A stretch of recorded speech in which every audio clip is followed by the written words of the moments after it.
మెదక్ జిల్లా కోల్చారం మండలంలోని చిన్న ఘనాపూర్ గ్రామంలో మండల తహసీల్దార్ ఎంపీపీ ఆధ్వర్యంలో హరితహార కార్యక్రమం నిర్వహించారు. హరితహారంలో భాగంగా మండలంలోని చిన్న ఘనాపూర్ సర్వే నంబర్ 620లో 1500 మొక్కలను నాటే కార్యక్రమం ప్రారంభించడం జరిగింది.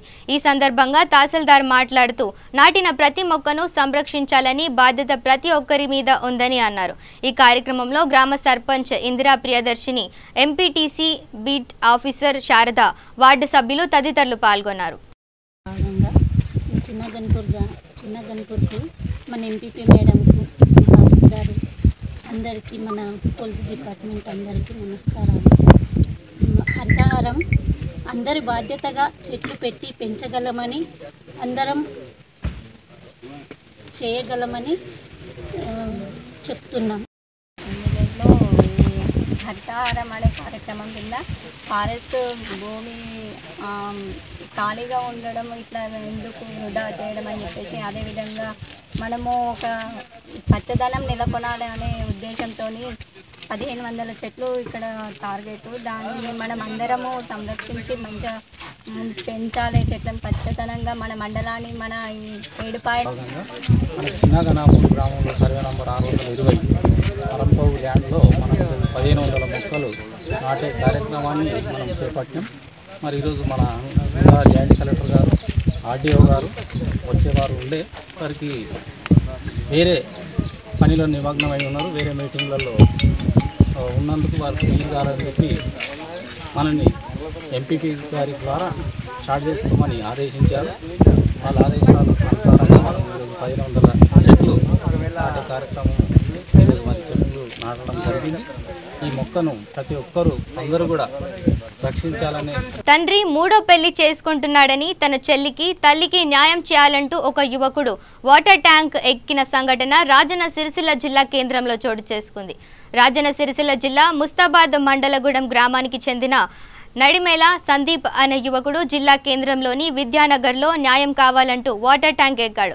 గూడెం గ్రామానికి చెందిన తన తండ్రి రామచంద్రం మూడో పెళ్లి చేసుకుంటున్నాడని, దీంతో తన చెల్లి తల్లి బతుకు అన్యాయం అవుతుందని తనకు న్యాయం చేయాలంటూ ఫేస్బుక్ లైవ్ పెట్టి వాటర్ ట్యాంక్ ఎక్కాడు. విషయం తెలుసుకున్న పట్టణ సిఐ ఘటనా స్థలానికి చేరుకొని న్యాయం జరిగేలా చూస్తానని హామీ ఇచ్చినప్పటికీ యువకుడు కిందికి దిగనని మంకుపట్టి అక్కడే ఉన్నాడు. గతంలోనే 2 పెళ్లిళ్లు చేసుకున్నాడని, ఉన్న ఆస్తినంతా తాగుడు తిరుగుడుకు ఖర్చు చేస్తూ ఇదేంటని అడిగిన మా అమ్మను తీవ్రంగా కొట్టేవాడని, ఈ మధ్యే ఓ అమ్మాయి పెళ్లి చేసుకుంటానని చెప్పడంతో ఆ అమ్మాయి ఇంటికెళ్ళి మా నాన్నను పెళ్లి చేసుకోవద్దని, గతంలో జరిగిన పెళ్లిళ్ల గురించి చెప్పినా వినిపించుకోవడం లేదని సందీప్ చెల్లెలు తెలిపింది.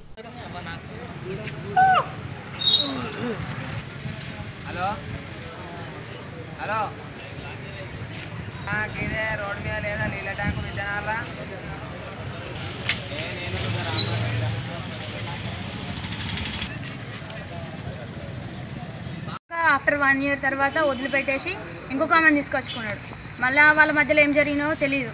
ఆమెను వదిలేసిన తర్వాత మళ్ళీ మా మమ్మీని తీసుకొస్తే అప్పుడు నేను మా తమ్ముడు పుట్టినాక దేశం పోయి వచ్చిన తర్వాత ఇక బయట ఎఫ్ఐఆర్లు పెట్టుకొని నైట్ అంతా బయట ఉండడం, పొద్దున్న వచ్చి ఇంట్లో ఉండడం. ఇట్లా ఎందుకు చేస్తున్నావు, ఇంత పిల్లలు ఉన్నాయని చెప్పేసి అమ్మ అడిగితే అమ్మను కొడితే అక్కడ బ్రెయిన్ ఎఫెక్ట్ వచ్చింది, దెబ్బలు తాకినాయి. ఎక్కువ ఏడ్చినా పని చేయదు, ఏడ్చైనా ఎప్పుడు ఎట్లుంటుందో తెలియదు. అసలు మాకు ఎటువంటి ఆధారం లేదు.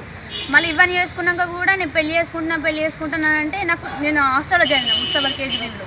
నాకు తెలిసిన వాళ్ళు ఉంటే నాకు చెప్పారు, ఇట్లా మీ నాన్న ఇలా చేశాడని. అంటే నేను మా మమ్మీకి కాల్ చేసి, స్కూల్ నుండి మా మమ్మీకి కాల్ చేసి మా తమ్ముడిని హాస్టల్ నుంచి తీసుకొచ్చి వాళ్ళ ఇంటికి వెళ్ళాం. ఇప్పుడు వచ్చినా మేము ఇంటికి వెళ్ళి మేము ఇంతెత్తు పిల్లలం ఉన్నాం, మా మమ్మ ఉన్నది, ఇంకా ఏం డైవర్స్ ఏం కాలేవు, నువ్వు వెళ్ళకని చెప్పేసి చెప్పినా కూడా తను మా మాట కాదనకుండా వెళ్ళి ఇంట్లో కూర్చుంది. ఇప్పుడు మీ అన్న ఏం చేస్తుండు?